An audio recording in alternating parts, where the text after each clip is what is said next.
Divisional structure എന്ന് പറഞ്ഞാൽ മലയാളത്തിൽ പറയുകയാണെങ്കിൽ പ്രാദേശിക അടിസ്ഥാനത്തിലുള്ള ഘടന അഥവാ വിഭാഗങ്ങളുടെ അടിസ്ഥാനത്തിലുള്ള ഘടന എന്ന് പറയാൻ പറ്റും. എന്ന് വെച്ചാൽ മെയിൻലി ഡിവിഷണൽ സ്ട്രക്ചറിൽ തിരിച്ചിരിക്കുന്നത് നമ്മൾ പഠിച്ചു. ഫങ്ഷണൽ സ്ട്രക്ചർ എങ്ങനെയാണ് തിരിച്ചിരിക്കുന്നത്? ഫങ്ഷന്റെ ബേസിസിലാണ് തിരിച്ചിരിക്കുന്നത്. Divisional structure തിരിച്ചിരിക്കുന്നത് ഡിവിഷൻസിന്റെ ബേസിസിൽ. എന്ന് വെച്ചാൽ ഡിവിഷൻസ് ഉണ്ടാകാൻ പറ്റുന്നത് പ്രൊഡക്ട്സിന്റെ ബേസിസിൽ ഡിവൈഡ് ചെയ്യാം അഥവാ ടെറിറ്ററിയുടെ ബേസിസിൽ ഡിവൈഡ് ചെയ്യാം. എന്ന് വെച്ചാൽ പ്രാദേശികമായിട്ട് ഡിവൈഡ് ചെയ്യാം അഥവാ പ്രൊഡക്ട്സിന്റെ ബേസിസിൽ ഡിവൈഡ് ചെയ്യാം. അങ്ങനെ രണ്ടുമാണ് ഡിവിഷണൽ സ്ട്രക്ചറിൽ മെയിൻ ആയിട്ട് വരുന്നത്. ഡിവിഷൻസ് വരുന്നത് ഒന്നുകിൽ പ്രൊഡക്റ്റിന്റെ ബേസിസിൽ അഥവാ ടെറിറ്ററിയുടെ ബേസിസിലായിരിക്കും ഡിവിഷണൽ സ്ട്രക്ചറിൽ വരിക.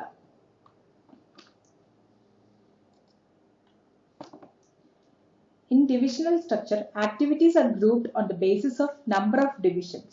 Divisions are created based on product, territory, etc. ഡിവിഷന്റെ അടിസ്ഥാനത്തിലായിരിക്കും പ്രവർത്തനങ്ങളെ ഗ്രൂപ്പ് ചെയ്യുന്നത് ഡിവിഷണൽ സ്ട്രക്ചറിൽ. ഡിവിഷൻസ് ഉണ്ടാകുന്നത് എങ്ങനെയാ? പ്രൊഡക്റ്റിന്റെ അടിസ്ഥാനത്തിലായേക്കാം അഥവാ ടെറിറ്ററിയുടെ അടിസ്ഥാനത്തിൽ. എന്ന് വെച്ചാൽ പ്രദേശങ്ങളുടെ അടിസ്ഥാനത്തിൽ പ്രാദേശികമായിട്ടുള്ള ഡിവിഷൻസും ഉണ്ടാകാം. എന്ന് വെച്ചാൽ ടെറിറ്ററി എന്ന് പറഞ്ഞാൽ പ്രദേശങ്ങളുടെ അടിസ്ഥാനത്തിലും ആകാം, പ്രൊഡക്റ്റിന്റെ അടിസ്ഥാനത്തിലും ആകാം ഡിവിഷൻസ് ഉണ്ടാവുക. അപ്പം ഓരോ മെയിൻ പ്രൊഡക്റ്റ് ഒരു ഡിവിഷൻ എന്ന രീതിയിൽ ഗ്രൂപ്പ് ചെയ്യുന്നു. ഒരു മെയിൻ പ്രൊഡക്റ്റ് ഉണ്ടെങ്കിൽ അതൊരു ഡിവിഷൻ, വേറൊരു പ്രൊഡക്റ്റ് വേറൊരു ഡിവിഷൻ, അങ്ങനെയായിരിക്കും. ഫോർ എക്സാമ്പിളില് ഒരു കമ്പനിക്ക് 4 പ്രൊഡക്ട്സ് ഉണ്ട്. മെയിൻ ആയിട്ട് 4 പ്രൊഡക്ട്സ് ഒരു കമ്പനി പ്രൊഡ്യൂസ് ചെയ്യുന്നുണ്ട്. സപ്പോസ് ആ പ്രൊഡക്ട്സ് ഒന്ന് ഗാർമെന്റ്സ് ആണ്, എന്ന് വെച്ചാൽ ക്ലോത്ത്സ് ആണ് ഒരെണ്ണം ഫുഡ്വെയർ, ഒരെണ്ണം മെഡിസിൻസ്, ഒരെണ്ണം കോസ്മെറ്റിക്സും ആണെന്ന് വിചാരിച്ചോളൂ. ഈ 4 പ്രൊഡക്ട്സ് ആണ് ഒരു കമ്പനി പ്രൊഡ്യൂസ് ചെയ്യുന്നത്. മെയിൻ ആയിട്ട് അവർ പ്രൊഡ്യൂസ് ചെയ്യുന്നത് ഈ 4 രീതിയിലുള്ള പ്രൊഡക്ട്സ് ആണ്. അപ്പൊ ഇങ്ങനെ ഡിഫറെന്റ് കാറ്റഗറി ഓഫ് പ്രൊഡക്ട്സ് ഉള്ള ഒരു കമ്പനി ആണെങ്കിൽ ഓരോ പ്രൊഡക്റ്റ് കാറ്റഗറിനെ അനുസരിച്ച് ഓരോ ഡിവിഷൻ ആയിട്ട് അത് മുന്നോട്ട് ഫങ്ഷൻ ചെയ്യാവുന്നതാണ്. എന്ന് വെച്ചാൽ ഇതില് ഫുഡ്വെയർ ഒരു പ്രൊഡക്റ്റ് ഒരു ഡിവിഷനായിട്ട്, അടുത്ത മെഡിസിൻസ് വേറൊരു ഡിവിഷനായിട്ട്, അങ്ങനെ ഓരോന്നും ഓരോ ഡിവിഷനായിട്ട് 4 ഡിവിഷനായിട്ട് തന്നെ ഡിവൈഡ് ചെയ്ത് ആ കമ്പനിക്ക് മുന്നോട്ട് പോകാവുന്നതാണ്. അപ്പം പല പ്രദേശങ്ങളിലും എന്ന് വെച്ചാൽ ഇപ്പൊ ഒരു പ്രൊഡക്റ്റിന്റെ ബേസിസിലാണ് തിരിക്കുന്നതെങ്കിൽ ഇപ്പൊ ഇങ്ങനെ ഓരോ പ്രൊഡക്റ്റും ഓരോ ഡിവിഷൻസ് ആയിട്ട് തിരിക്കാം. ഇപ്പൊ ടെറിറ്ററിയുടെ ബേസിസിൽ എന്ന് വെച്ചാൽ പ്രദേശങ്ങളുടെ ബേസിസിലാണ് തിരിക്കുന്നതെങ്കിലും ഒരു കമ്പനി ഇപ്പൊ പല സ്ഥലങ്ങളിലും ആ കമ്പനിക്ക് പല സ്ഥലങ്ങളിലും ബിസിനസ് ഉണ്ട് എന്ന് വിചാരിച്ചു. എന്ന് വെച്ചാൽ പല പ്രദേശങ്ങളിലായിട്ട് വ്യാപിച്ചു കിടക്കുന്ന ബിസിനസ്സുകളുള്ള കമ്പനി ആണെങ്കിൽ ഡിവിഷണൽ സ്ട്രക്ചർ ഫോളോ ചെയ്യാം. ആ കേസിൽ എങ്ങനെയാ ചെയ്യേണ്ടതെന്ന് വെച്ചാൽ എന്തിന്റെ ബേസിസിലായിരിക്കും അവർ തിരിക്കുന്നത്? On the basis of territory ആയിരിക്കും. എന്ന് വെച്ചാൽ പ്രദേശങ്ങളുടെ അടിസ്ഥാനത്തിലായിരിക്കും തിരിക്കുന്നത്.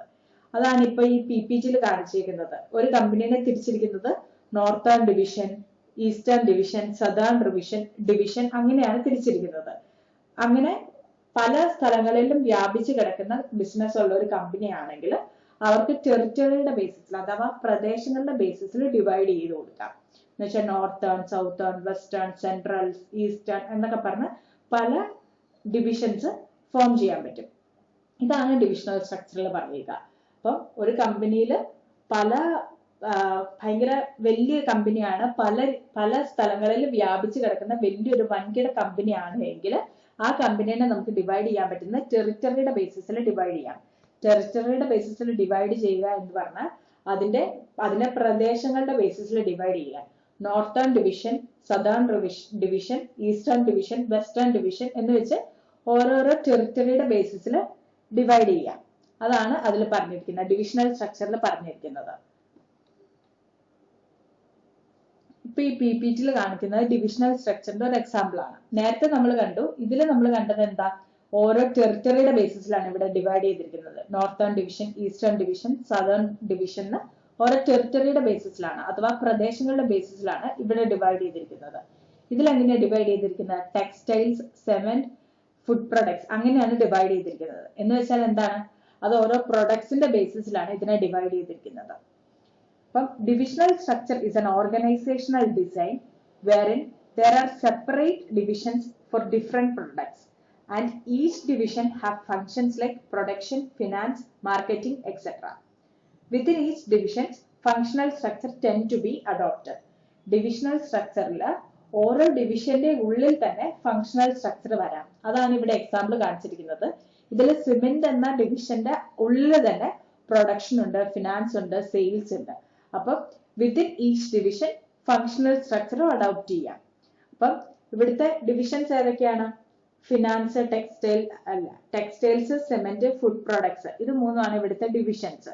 അഥവാ ഇവിടുത്തെ പ്രൊഡക്ട്സ് ഇത് മൂന്നുമാണ്. ഇതിനെ ഫർദർ ആയിട്ട് ഡിവൈഡ് ചെയ്തിരിക്കുന്നത് എങ്ങനെയാണ്? പ്രൊഡക്ഷൻ, ഫിനാൻസ്, സെയിൽസ് എന്നാണ് ഇതിനെ ഫർദർ ആയിട്ട് ഡിവൈഡ് ചെയ്തിരിക്കുന്നത്. അതുകൊണ്ടാണ് പറയുന്നത് within each division there tend to be functional structure. Functional structure ഓരോ ഡിവിഷണൽ സ്ട്രക്ചറിന്റെയും ഉള്ളില് ഫങ്ഷണൽ സ്ട്രക്ചർ അഡോപ്റ്റ് ചെയ്യുന്നുണ്ട്. അതാണ് ഇവിടെ സിമെന്റിന്റെ ഉള്ളില് നമ്മൾ പ്രൊഡക്ഷനും ഫിനാൻസും സെയിൽസും എല്ലാം കാണിച്ചിരിക്കുന്നത്. അപ്പൊ ഇങ്ങനെ within each division the functional structure is adopted. അതുകൊണ്ടാണ് ഡിവിഷൻ എന്ന് വെച്ചാൽ ഡിവിഷണൽ സ്ട്രക്ചറിന്റെ ഉള്ളിൽ തന്നെ ഫങ്ഷണൽ സ്ട്രക്ചർ അഡോപ്റ്റ് ചെയ്തിട്ടുണ്ട്. അപ്പൊ ഇതാണ് ഡിവിഷണൽ സ്ട്രക്ചർ. ഡിവിഷണൽ സ്ട്രക്ചർ എന്ന് പറഞ്ഞാൽ അപ്പൊ എന്താണ്? ഓരോ ഡിവിഷൻസ് ഫോം ചെയ്യുന്നത് ഒന്നുകിൽ പ്രൊഡക്റ്റിന്റെ ബേസിസിലാകാം അഥവാ ടെറിറ്ററിയുടെ ബേസിസിൽ. പ്രൊഡക്റ്റിന്റെ ബേസിസിൽ അഥവാ പ്രദേശങ്ങളുടെ ബേസിസിലായിരിക്കാം ഡിവിഷൻസ് ഫോം ചെയ്യുന്നത്. അതിനെയാണ് ഡിവിഷണൽ സ്ട്രക്ചർ എന്ന് പറയുക. ഇതിനൊരു എക്സാമ്പിൾ പറയുവാണെങ്കിൽ വി-ഗാർഡ് നമ്മളെല്ലാം കേട്ടിട്ടുണ്ട്. വി-ഗാർഡിന്റെ പ്രൊഡക്ട്സിനെ കുറിച്ച്. വി-ഗാർഡിന് വൈഡ് വെറൈറ്റി ഓഫ് പ്രൊഡക്ട്സ് ഉള്ള ഒരു കമ്പനിയാണ് വി-ഗാർഡ്. വി-ഗാർഡിന് അമ്യൂസ്മെന്റ് പാർക്സ് ഉണ്ട്, ടെക്സ്റ്റൈൽസ് ഉണ്ട്, ഇലക്ട്രിക്കൽസ് ഉണ്ട്, ഇങ്ങനെ വെറൈറ്റി ഓഫ് പ്രൊഡക്ട്സ് ഉണ്ട് വി-ഗാർഡിന്. അപ്പൊ ഈ കമ്പനിക്ക് സ്യൂട്ടബിൾ ആയിട്ടുള്ളത് ഏത് രീതിയിലുള്ള സ്ട്രക്ചർ ആയിരിക്കും? ഓർഗനൈസേഷൻ സ്ട്രക്ചർ ഏതായിരിക്കും ഈ കമ്പനിക്ക് സ്യൂട്ടബിൾ ആയിട്ടുള്ളത്? ഉറപ്പായിട്ടും ഡിവിഷണൽ സ്ട്രക്ചർ ആയിരിക്കും. കാരണം വെറൈറ്റി ഓഫ് പ്രൊഡക്ട്സ് ഉള്ളത് കൊണ്ട് തന്നെ ഓരോ പ്രൊഡക്ട്സും ഓരോ ഡിവിഷൻസ് ആയിട്ട് മാറ്റിവെക്കാൻ പറ്റും. അതുകൊണ്ട് തന്നെ ഈ കമ്പനിക്ക് സ്യൂട്ടബിൾ ഡിവിഷണൽ സ്ട്രക്ചർ ആയിരിക്കും. ഓരോ പ്രൊഡക്റ്റ് വെറൈറ്റിനെ ഓരോ ഡിവിഷൻസ് ആയിട്ട് ഫോം ചെയ്താൽ മതി. ഇതാണ് ഡിവിഷണൽ സ്ട്രക്ചർ. ഇനി നമുക്ക് അഡ്വാൻറ്റേജസ് അല്ലെങ്കിൽ മെറിറ്റ്സ് ഓഫ് ഡിവിഷണൽ സ്ട്രക്ചർ എന്തൊക്കെയാണെന്ന് നോക്കാം. First point skill development. Skill development ആണ് ഫസ്റ്റ് പോയിന്റിൽ പറയുക. Product specialisation helps in the development of various skills of divisional head which makes him suitable for higher positions. ഇതാണ് skill ഡെവലപ്മെന്റിൽ പറയുക. എന്ന് വെച്ചാൽ ഓരോ ഡിവിഷന്റെയും ഹെഡ്സിന് സ്കില്ലൊക്കെ ഡെവലപ്പ് ചെയ്യാൻ സാധിക്കും. ആ പ്രൊഡക്ട്സിന്റെ ഫുൾ കാര്യങ്ങൾ അവർക്ക് നന്നായിട്ട് ഹാൻഡിൽ ചെയ്യാൻ സാധിക്കുന്നത് കൊണ്ട് തന്നെ അതുവഴി ആ പ്രൊഡക്റ്റിൽ അവർ സ്പെഷ്യലൈസ്ഡ് ആകും. അപ്പൊ പ്രൊഡക്റ്റ് സ്പെഷ്യലൈസേഷനും സ്കിൽ ഡെവലപ്മെന്റും ഒക്കെ സാധിക്കുന്നത് കൊണ്ട് തന്നെ പ്രൊമോഷൻ ഒക്കെ കിട്ടാനുള്ള സാധ്യത അഥവാ ഹയർ പൊസിഷനിലേക്കൊക്കെ പോകാനുള്ള സാധ്യതയൊക്കെ കൂടുതലുണ്ടാകും. അപ്പോൾ divisional structure leads to skill development and thereby makes him suitable for promotions. ഇപ്പം നമ്മൾ ഫങ്ഷണൽ സ്ട്രക്ചറിൽ പഠിച്ചു അവിടെ പ്രൊമോഷൻസ് കിട്ടാനുള്ള അതിന്റെ ഫങ്ഷണൽ സ്ട്രക്ചറിന്റെ ഡിസഡ്വാൻറ്റേജ് ആയിട്ട് നമ്മൾ പഠിച്ചു പ്രൊമോഷൻസ് കിട്ടാനുള്ള സാധ്യത കുറവാണെന്ന്. പക്ഷെ ഡിവിഷണൽ സ്ട്രക്ചറിന്റെ അഡ്വാൻറ്റേജ് ആണ് പ്രൊമോഷൻസ് ഒക്കെ കിട്ടാൻ ചാൻസസ് കൂടുതലാണ്. കാരണം സ്കിൽ ഡെവലപ്മെന്റ് അവിടെ ഉണ്ടാകുന്നു. സ്കിൽ ഡെവലപ്മെന്റ് ഉണ്ടാകുന്നത് വഴി പ്രൊഡക്റ്റിനെ കുറിച്ച് സ്പെഷ്യലൈസ് ചെയ്യാൻ പറ്റുന്നു. മാനേജേഴ്സിനൊക്കെ പ്രൊഡക്റ്റിനെ കുറിച്ച് നന്നായിട്ട് അറിയാൻ പറ്റുന്നു. അവരുടെ സ്കില്ലൊക്കെ ഡെവലപ്പ് ചെയ്യാൻ സാധിക്കുന്നു. അതുവഴി അവർക്ക് പ്രൊമോഷൻ ഒക്കെ കിട്ടാൻ സാധിക്കുന്നു. എന്ന് വെച്ചാൽ ഫങ്ഷണൽ സ്ട്രക്ചറിൽ ഓരോ ഫങ്ഷന്റെ ബേസിസിലാണ് ഓരോ വിഭാഗങ്ങളായിട്ട് തിരിച്ചിരിക്കുന്നത്. അപ്പം ഒരു മാനേജറിന് ആ പർട്ടിക്കുലർ ഫങ്ഷനെ കുറിച്ചുള്ള മാത്രം ധാരണയേ ഉണ്ടാവുകയുള്ളൂ. പക്ഷെ ഡിവിഷണൽ സ്ട്രക്ചറിൽ ഓരോ പ്രൊഡക്റ്റിന്റെ അടിസ്ഥാനത്തിൽ തിരിച്ചിരിക്കുന്നത് കൊണ്ട് തന്നെ ആ പ്രൊഡക്റ്റിനെ കുറിച്ചുള്ള ഫുൾ ഐഡിയ ഉണ്ടാവും. എന്ന് വെച്ചാൽ ആ പ്രൊഡക്റ്റിന്റെ പ്രൊഡക്ഷൻ, മാർക്കറ്റിംഗ്, സെയിൽസ്, അതിന്റെ ഫിനാൻസ്, ആ മാനേജറിന് ആ ഫുൾ കാര്യങ്ങളെ കുറിച്ച് ഒരു ഐഡിയ ഉള്ളത് കൊണ്ട് തന്നെ അത് എല്ലാ കാര്യങ്ങളിലും ഫുൾ ഐഡിയ ഉള്ളത് കൊണ്ട് തന്നെ പ്രൊമോഷൻസ് ഒക്കെ കിട്ടാനുള്ള ചാൻസസ് കൂടുതലായിരിക്കും. ഫങ്ഷണൽ സ്ട്രക്ചറിലാണെങ്കിൽ ആ ഒരു പർട്ടിക്കുലർ ഫംഗ്ഷനെ കുറിച്ചുള്ള മാത്രം ഐഡിയയേ ഉള്ളൂ. വേറെ ഒന്നിനെ കുറിച്ച് ഒരു ഐഡിയ ഇല്ലാത്തത് കൊണ്ട് പ്രൊമോഷൻസിനൊക്കെ ചാൻസസ് കുറവായിരിക്കും. അതാണ് ഫസ്റ്റ് പോയിന്റിൽ സ്കിൽ ഡെവലപ്മെന്റിൽ പറയുക. അടുത്തത് fixation of responsibility. Divisional head can be made responsible for profit from his product or area. അപ്പം ഒരു ഡിവിഷണൽ ഹെഡിനെ സംബന്ധിച്ച് പറയുവാണെങ്കിൽ ആ ഒരു ഡിവിഷന്റെ പ്രോഫിറ്റിനെ അഥവാ ലോസിനെ ഒക്കെ ആ ഡിവിഷണൽ ഹെഡ് ആയിരിക്കും റെസ്പോൺസിബിൾ. അപ്പോൾ ഒരു പർട്ടിക്കുലർ ഡിവിഷനിൽ എന്തെങ്കിലും ഇഷ്യൂസ് ഉണ്ടായാൽ അഥവാ പുവർ പെർഫോമൻസ് ഉണ്ടായാൽ ഇത് എന്തെങ്കിലുമൊക്കെ ഇങ്ങനെയുള്ള രീതിയിൽ പ്രോഫിറ്റ് കൂടിയാലും പ്രോഫിറ്റ് കുറഞ്ഞാലും സെയിൽസ് കൂടിയാലും കുറഞ്ഞാലും ഇഷ്യൂസ് ഉണ്ടായാലും പെർഫോമൻസ് കൂടിയാലും കുറഞ്ഞാലും ഒക്കെ അതിനെല്ലാം റെസ്പോൺസിബിലിറ്റി ആരായിരിക്കും? ഉറപ്പായിട്ട് ആ ഡിവിഷണൽ ഹെഡ് ആയിരിക്കും. അതിന്റെ റെസ്പോൺസിബിലിറ്റി നമുക്ക് ഫിക്സ് ചെയ്യാൻ പറ്റും. ഡിവിഷണൽ ഹെഡിനോടാണ് നമ്മൾ അതിന് റെസ്പോൺസിബിലിറ്റി എപ്പോഴും ഡിവിഷണൽ ഹെഡിനായിരിക്കും.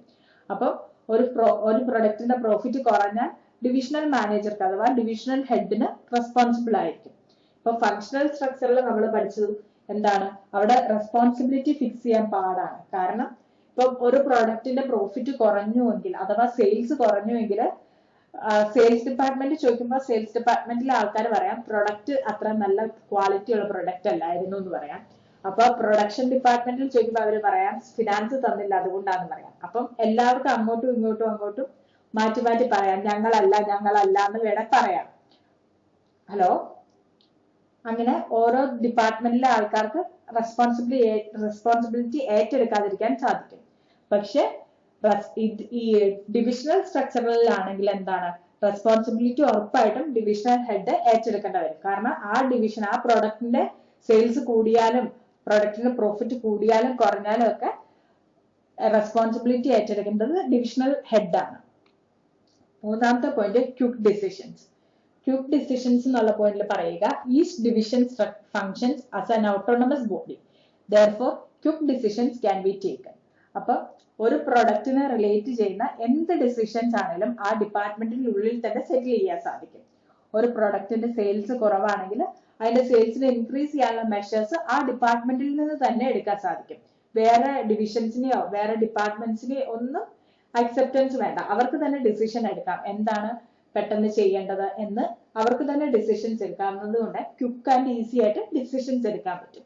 അതാണ് തേർഡ് പോയിന്റിൽ പറയുക ക്വിക്ക് ഡിസിഷൻസ്. ഫോർത്ത് പോയിന്റിൽ പറയുക expansion and growth. New divisions can be added without any disturbance to the existing divisions. അപ്പം പുതിയൊരു പ്രൊഡക്റ്റ് വന്നാൽ വീണ്ടും ഒരു ഡിവിഷൻ കൂടി ആഡ് ചെയ്യേണ്ടി വരും. അപ്പം അങ്ങനെ വീണ്ടും ഒരു ഡിവിഷൻ കൂടി ആഡ് ചെയ്യേണ്ട വന്നാൽ ഒരു കമ്പനിയിൽ ആഡ് ചെയ്യേണ്ട വന്നാൽ അങ്ങനെയുള്ള പുതിയ ഡിവിഷൻസ് ഒന്നും ഇപ്പൊ എക്സിസ്റ്റിംഗ് ആയിട്ടുള്ള നിലവിലുള്ള ആ ഡിവിഷൻസിനെ ബാധിക്കത്തില്ല. കാരണം എന്താ, ഓരോ ഡിവിഷൻസും ഓരോ സെപ്പറേറ്റ് ഡിപ്പാർട്ട്മെന്റ്സ് ആയിട്ടാണ് നിലകൊള്ളുന്നത്. അതുകൊണ്ട് തന്നെ പുതിയൊരു ഡിവിഷൻ വരിക എന്നത് എക്സിസ്റ്റിംഗ് ആയിട്ടുള്ള ഡിവിഷൻസിനെ ഒന്നും ബാധിക്കുകയില്ല. പുതിയൊരു ഡിവിഷൻ വന്നാൽ അതൊരു സെപ്പറേറ്റ് എൻറ്റിറ്റി ആയിട്ട് പുതിയതായിട്ട് ഒരു ഡിവിഷൻ വരുവാണ് ചെയ്യുന്നത്. അത് നിലവിലുള്ള ഡിവിഷൻസിനെ ബാധിക്കത്തില്ല. അപ്പൊ ഇത് നാലുമാണ് advantages of divisional structure. First point skill development, second point fixation of responsibility, third point quick decisions, fourth point expansion and growth. Disadvantages of divisional structure നോക്കാം. എന്തൊക്കെയാണ് ഡിവിഷണൽ സ്ട്രക്ചറിന്റെ ഡിസഡ്വാൻറ്റേജസ് അഥവാ പോരായ്മകൾ എന്തൊക്കെയാണെന്ന് നമുക്ക് നോക്കാം. First point conflicts among divisions. Allocation of funds to various divisions is a problem. അപ്പം Inter divisional conflicts ഉണ്ടാകും. എന്ന് വെച്ചാൽ ഡിവിഷൻസ് തമ്മിൽ കോൺഫ്ലിക്ട്സ് അഥവാ പ്രശ്നങ്ങൾ ഉണ്ടാകും. പല ഡിവിഷനുകൾ തമ്മിൽ പ്രശ്നങ്ങൾ ഉണ്ടായേക്കാം. കാരണം എന്താണ്, പല ഡിവിഷൻസിലും പല ഫണ്ട് അഥവാ പല മണി ആയിരിക്കും അലോട്ട് ചെയ്യുന്നത്. എന്ന് വെച്ചാൽ പല ഫണ്ട് അഥവാ പല എമൗണ്ട് ആയിരിക്കും പല ഡിവിഷൻസിനും ആവശ്യമായിട്ടുള്ളത്. അപ്പം അതിൽ പ്രശ്നങ്ങൾ ഉണ്ടായേക്കാം. എന്ന് വെച്ചാൽ ഇന്ന ഡിവിഷനിൽ ഇന്ന പ്രൊഡക്റ്റിന് കൂടുതൽ പൈസ കൊടുത്തു, ഇന്ന പ്രൊഡക്റ്റിന് കൂടുതൽ ഫിനാൻസ് കൊടുത്തു, ഫണ്ട് കൊടുത്തു എന്നൊക്കെ പറഞ്ഞ് ഡിവിഷൻസ് തമ്മിലുള്ള ഒരു പ്രശ്നങ്ങൾ ഉണ്ടാവാനുള്ള സാധ്യതയുണ്ട് ഡിവിഷണൽ സ്ട്രക്ചറിൽ. അപ്പൊ കോൺഫ്ലിക്ട്സ് among ഡിവിഷൻസ് അഥവാ ഇന്റർ ഡിവിഷണൽ കോൺഫ്ലിക്ട്സ് ഉണ്ടാകാനുള്ള ചാൻസസ് ഉണ്ട്. Second point increased cost. Each division is having similar functions. Example, production, finance, marketing, etc. This leads to duplication of activities. അപ്പം ഓരോ ഡിവിഷനിലും നമ്മൾ കണ്ടു ഓരോ ഡിവിഷന്റെ അകത്തും ഓരോ ഫങ്ഷൻസ് ഉണ്ട്. എന്ന് വെച്ചാൽ പ്രൊഡക്ഷൻ, ഫിനാൻസ്, മാർക്കറ്റിംഗ്, ഈ ഡിപ്പാർട്ട്മെന്റ് ഒക്കെ എല്ലാ ഡിവിഷൻസിന്റെ അകത്തുണ്ട്. ഈ പ്രൊഡക്ഷൻ, മാർക്കറ്റിംഗ്, ഫിനാൻസ്, ഈ ഡിപ്പാർട്ട്മെന്റ് എല്ലാം എല്ലാ ഡിവിഷന്റെ അകത്തുണ്ട്. അതുകൊണ്ട് തന്നെ അതിന്റെ കോസ്റ്റ് ഹൈ ആവാനുള്ള ചാൻസസ് ഉണ്ട്. അപ്പം എല്ലാ ഡിവിഷനിലും പ്രൊഡക്ഷനും ഫിനാൻസും സെയിൽസും മാർക്കറ്റിംഗും ഒക്കെ ഉള്ളത് കൊണ്ട് തന്നെ മാനേജ്മെന്റ് കോസ്റ്റ് കൂടുതലായിരിക്കും. ഓരോ ഡിവിഷനിലും ഇതെല്ലാ ഫങ്ഷൻസും ഉണ്ട്. അപ്പൊ അവിടെ ഡ്യൂപ്ലിക്കേഷന്റെ സാധ്യത കൂടുതലായിരിക്കും. എന്ന് വെച്ചാൽ ഓരോ ഡിവിഷനിലും സ്പെഷ്യലിസ്റ്റ് ഉണ്ടാവും. കാരണം പ്രൊഡക്ഷന്റെ സ്പെഷ്യലിസ്റ്റ് ഉണ്ടാവും, ഫിനാൻസിന്റെ സ്പെഷ്യലിസ്റ്റ് ഉണ്ടാവും, മാർക്കറ്റിംഗിന്റെ സ്പെഷ്യലിസ്റ്റ് ഉണ്ടാവും ഓരോ ഡിവിഷനകത്ത് തന്നെ. അപ്പം അവിടെ കൂടുതൽ കോസ്റ്റ് ഇൻവോൾവ്ഡും ആണ്, അപ്പം ഇത് ഡ്യൂപ്ലിക്കേഷൻ ഓഫ് ആക്ടിവിറ്റീസും ഉണ്ടാവാനുള്ള സാധ്യത കൂടുതലാണ്. അപ്പൊ നമ്മൾ നേരത്തെ കണ്ടു footwear, clothing, cosmetics, medicine, ഈ 4 ഡിവിഷനിലാണെങ്കിലും ഈ 4 ഡിവിഷനകത്ത് തന്നെ പ്രൊഡക്ഷനും ഫിനാൻസും മാർക്കറ്റിംഗും ഫംഗ്ഷനും എല്ലാം ഉണ്ട്. അപ്പം ഈ ഇതിനകത്ത് അപ്പം ചിലപ്പം ഇതേ ഒരേ ജോലികൾ തന്നെ പല ഡിപ്പാർട്ട്മെന്റിലും ചെയ്തു എന്ന് വരാം, പല പ്രൊഡക്റ്റിനും വേണ്ടിയിട്ട് ഒരേ ജോലി തന്നെ ചെയ്തു എന്ന് വരാം. അപ്പം എക്സ്പേർട്സിനെ അപ്പോയിന്റ് ചെയ്യണം, അഥവാ സ്പെഷ്യലിസ്റ്റിനെ അപ്പോയിന്റ് ചെയ്യണം ഈ ഓരോ ഫംഗ്ഷൻ ചെയ്യാനും. അതിനൊക്കെ കോസ്റ്റ് ഇൻവോൾവ് ആണ്. ഡ്യൂപ്ലിക്കേഷൻ ഓഫ് ആക്ടിവിറ്റീസ് എന്ന് വെച്ചാൽ പ്രവർത്തനങ്ങൾ ആവർത്തിച്ച് ചെയ്യാനുള്ള ചാൻസസും കൂടുതലാണ്. അത് ഒരു ഡിവിഷണൽ സ്ട്രക്ചറിന്റെ ഒരു പോരായ്മയാണ്. Increased cost, this leads to duplication of activities. മൂന്നാമത്തെ point, independent authority is harmful. The divisional manager is independent so that he can do as he likes. അപ്പം ഇൻഡിപെൻഡന്റ് അതോറിറ്റി ഈസ് ഹാർംഫുൾ എന്നാണ് പറയുന്നത്. എന്ന് വെച്ചാൽ ഓരോ മാനേജേഴ്സും ഇൻഡിപെൻഡന്റ് ആണ്, അവർക്ക് അവരുടെ ഡിവിഷന് വേണ്ട ഡിസിഷൻസ് എടുക്കാനുള്ള സ്വാതന്ത്ര്യമുണ്ട്, അവർ ഇൻഡിപെൻഡന്റ് ആണ്. അപ്പം ഓരോ മാനേജേഴ്സും അവരുടെ ഡിവിഷന് മാത്രം ഇൻട്രസ്റ്റ് അനുസരിച്ച് അവരുടെ ഡിവിഷനെ മാത്രം സപ്പോർട്ട് ചെയ്യുന്ന രീതിയിലുള്ള ഡിസിഷൻസ് ആയിരിക്കും എടുക്കുന്നത്. ഓർഗനൈസേഷന്റെ ഒബ്ജക്റ്റീവ്സ് അഥവാ ഓർഗനൈസേഷന്റെ ഇൻട്രസ്റ്റിനെ അവർ ഇഗ്നോർ ചെയ്യുക എന്ന് വെച്ചാൽ അതിന് കൂടുതൽ പ്രാധാന്യം കൊടുക്കാതെ അവരുടെ ഡിപ്പാർട്ട്മെന്റ് അഥവാ അവരുടെ ഡിവിഷന്റെ ഇൻട്രസ്റ്റിനായിരിക്കും അവർ കൂടുതൽ പ്രാധാന്യം കൊടുക്കുക. അതുകൊണ്ട് തന്നെ അതൊരു ഡിവിഷണൽ സ്ട്രക്ചറിന്റെ ഒരു പോരായ്മയാണത്. ഇൻഡിപെൻഡന്റ് അതോറിറ്റി ഈസ് ഹാർംഫുൾ എന്ന് വെച്ചാൽ ഡിവിഷനിലെ മാനേജേഴ്സിന് അതോറിറ്റി കൊടുക്കുന്നത് ഒരു ഹാർംഫുൾ ആണ്. കാരണം അവർ ഓർഗനൈസേഷന്റെ ഇൻട്രസ്റ്റിനെ സപ്പോർട്ട് ചെയ്യാതെ അവരുടെ ഡിവിഷന്റെ ഇൻട്രസ്റ്റിനെ മാത്രമായിരിക്കും സപ്പോർട്ട് ചെയ്യുക. ഇത് മൂന്നുമാണ് ഡിസഡ്വാൻറ്റേജസ് ഓഫ് ഡിവിഷണൽ സ്ട്രക്ചറിൽ വരിക. First point, conflicts among divisions എന്ന് വെച്ചാൽ ഇന്റർ ഡിവിഷണൽ കോൺഫ്ലിക്ട്സ് ഉണ്ടാവാം. Second point, increased cost. Third point, independent authority is harmful. അപ്പം സ്യൂട്ടബിലിറ്റി ഓഫ് ഡിവിഷണൽ സ്ട്രക്ചർ എന്താണെന്ന് നോക്കാം. എന്ന് വെച്ചാൽ ഏതൊക്കെ ഫേംസിനാണ് ഡിവിഷണൽ സ്ട്രക്ചർ സ്യൂട്ടബിൾ ആയിട്ടുള്ളത് എന്ന്. അപ്പം divisional structure is suitable to first one, where a large variety of products are manufactured. Second one, where an organization works in various parts of the country. Third one, where an organization grows and requires more departments. അപ്പം ഏതൊക്കെ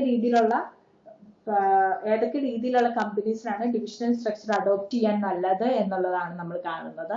ആദ്യത്തെ point, diversified ആയിട്ടുള്ള product produce ചെയ്യുന്ന companies ആണെങ്കിൽ എന്ന് വെച്ചാൽ വ്യത്യസ്തമായ products, variety of products produce ചെയ്യുന്ന കമ്പനി ആണെങ്കിൽ ഡിവിഷണൽ സ്ട്രക്ചർ ആയിരിക്കും അഡോപ്റ്റ് ചെയ്യുന്നത് നല്ലത്. Second point, where an organisation works in various parts of the country എന്ന് വെച്ചാൽ പല ഭാഗങ്ങളിൽ വർക്ക് ചെയ്യുന്ന കമ്പനിയാണ്. എന്ന് വെച്ചാൽ പ്രദേശങ്ങളുടെ അടിസ്ഥാനത്തിൽ ഡിവിഷൻസിനെ ഫോം ചെയ്യാമെന്ന് പറഞ്ഞില്ലേ, ഈസ്റ്റേൺ, നോർത്തേൺ, സൗത്തേൺ എന്നൊക്കെ പറഞ്ഞ് ഫോം ചെയ്യാമെന്ന് പറഞ്ഞില്ലേ. അപ്പം ഓരോ ഡിഫറെന്റ് പാർട്സ് ഓഫ് ദ കൺട്രിയിൽ ഉള്ള ഒരു ഓർഗനൈസേഷൻ ആണെങ്കിൽ അതിന്റെ നല്ലത് ഡിവിഷണൽ സ്ട്രക്ചർ ആയിരിക്കും. Third point, where an organisation grows and require more departments.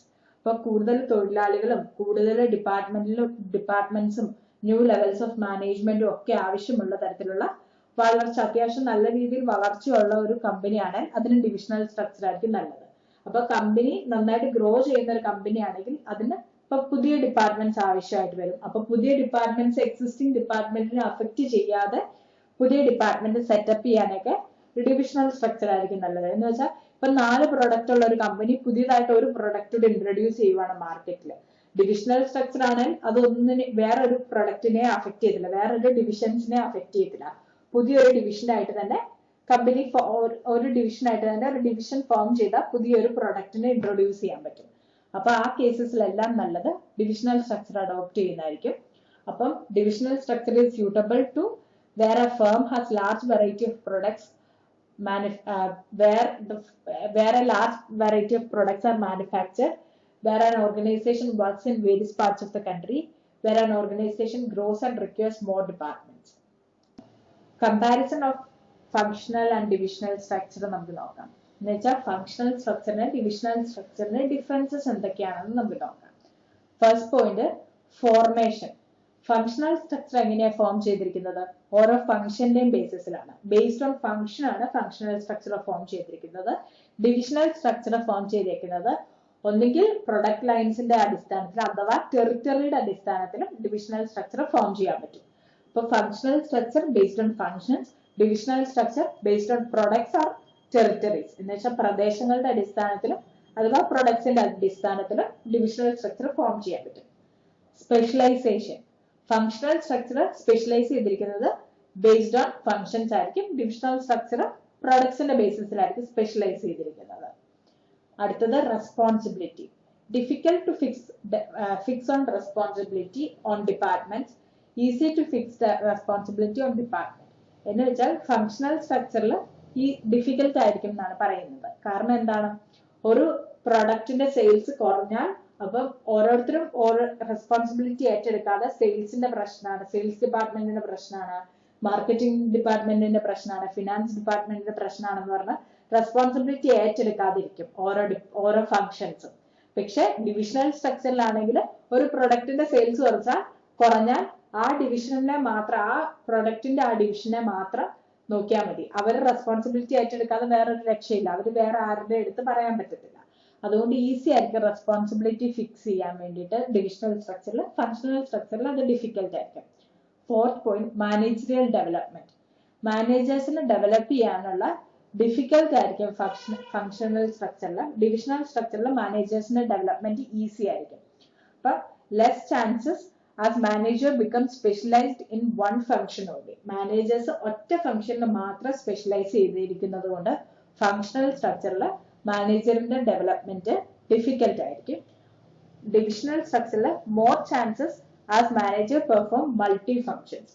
Divisional സ്ട്രക്ചറിൽ മാനേജേഴ്സ് ആ ഒരു പ്രൊഡക്റ്റിനെ സംബന്ധിച്ചുള്ള എല്ലാ ഫങ്ഷൻസിലും ഇൻവോൾവ് ആവുന്നുണ്ട്. അതുകൊണ്ട് തന്നെ പ്രൊമോഷൻസിനും മാനേജറിന്റെ ഡെവലപ്മെന്റിനും ഒക്കെ ഈസി ആയിരിക്കും. Fifth point, cost.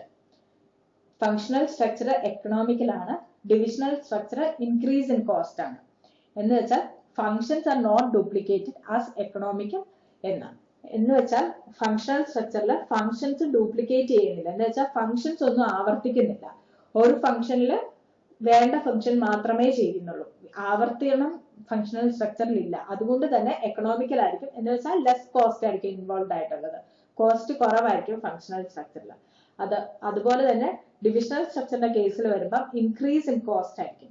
എന്ന് വെച്ചാൽ അവിടെ ആവർത്തനം വരുന്നുണ്ട്. എന്ന് വെച്ചാൽ ഒരു ഡിവിഷന്റെ അടിയിൽ തന്നെ, എന്ന് വെച്ചാൽ ഇപ്പം പല പ്രോഡക്ട്സ് ആണ്, ഒന്ന് ഫുഡ് വെയർ, ഒന്ന് മെഡിസിൻസ്, ഇതിന്റെ ഒക്കെ അടിയിൽ തന്നെ ഒരേ ഫംഗ്ഷൻ റിപ്പീറ്റ് ചെയ്ത് വരുന്നുണ്ട്. അപ്പൊ അവിടെ റിപ്പീറ്റേഷൻ അഥവാ ഡ്യൂപ്ലിക്കേഷൻ കൂടുതലായിരിക്കും. അതുകൊണ്ട് തന്നെ അതൊരു ഇച്ചിരി കോസ്റ്റ്ലി ആയിരിക്കും. Last point, coordination. Difficult for a multi product organisation, easy for a multi product organisation. അപ്പം ഫങ്ഷണൽ സ്ട്രക്ചറിൽ അത് ഡിഫിക്കൽട്ട് ആയിരിക്കും, കോർഡിനേഷൻ ഡിഫിക്കൽട്ട് ആയിരിക്കും. കാരണം ഒരു പ്രൊഡക്റ്റിനെ റിലേറ്റ് ചെയ്ത് ഓരോ ആക്ടിവിറ്റീസും ചെയ്യുന്നത് പല ആളുകളായിരിക്കും. എന്ന് വെച്ചാൽ ചിലപ്പം ഫിനാൻസ് ഡിപ്പാർട്ട്മെന്റും പ്രൊഡക്ഷൻ ഡിപ്പാർട്ട്മെന്റും സെയിൽസ് ഡിപ്പാർട്ട്മെന്റും മാർക്കറ്റിംഗ് ഡിപ്പാർട്ട്മെന്റും എല്ലാം ഇൻവോൾവ് ആയിരിക്കും. അതുകൊണ്ട് തന്നെ ഒരു മൾട്ടി പ്രൊഡക്റ്റ് ഓർഗനൈസേഷന് അത് ഡിഫിക്കൽട്ട് ആയിരിക്കും. ഡിവിഷണൽ സ്ട്രക്ചറിൽ മൾട്ടി പ്രൊഡക്റ്റ് ഓർഗനൈസേഷൻ അത് നല്ലതാണ്. കാരണം ഓരോ പ്രൊഡക്റ്റിന്റെ അടിസ്ഥാനത്തിലാണ് അവരുടെ ഡിവിഷൻസിനെ കാറ്റഗറൈസ് ചെയ്യുന്നത്. അതുകൊണ്ട് തന്നെ easy for a multi product organisation. കാരണം എന്താണ്, all functions are related to a particular product. അപ്പം പുതിയൊരു പ്രൊഡക്റ്റ് ഇൻട്രൊഡ്യൂസ് ചെയ്യുവാണെങ്കിൽ എക്സിസ്റ്റിംഗ് പ്രൊഡക്റ്റിനെ അത് അഫക്റ്റ് ചെയ്യത്തില്ല. അതുകൊണ്ട് തന്നെ ഡിവിഷണൽ സ്ട്രക്ചറിൽ കോർഡിനേഷൻ ഈസി ആയിരിക്കും. ഇത് 6 ഫങ്ഷണൽ സ്ട്രക്ചറിന്റെ ഡിവിഷണൽ സ്ട്രക്ചറിന്റെ ഡിഫറൻസസ് അഥവാ comparison of functional and divisional structure. ഇത് 6. So I hope it's clear for everyone. Thank you.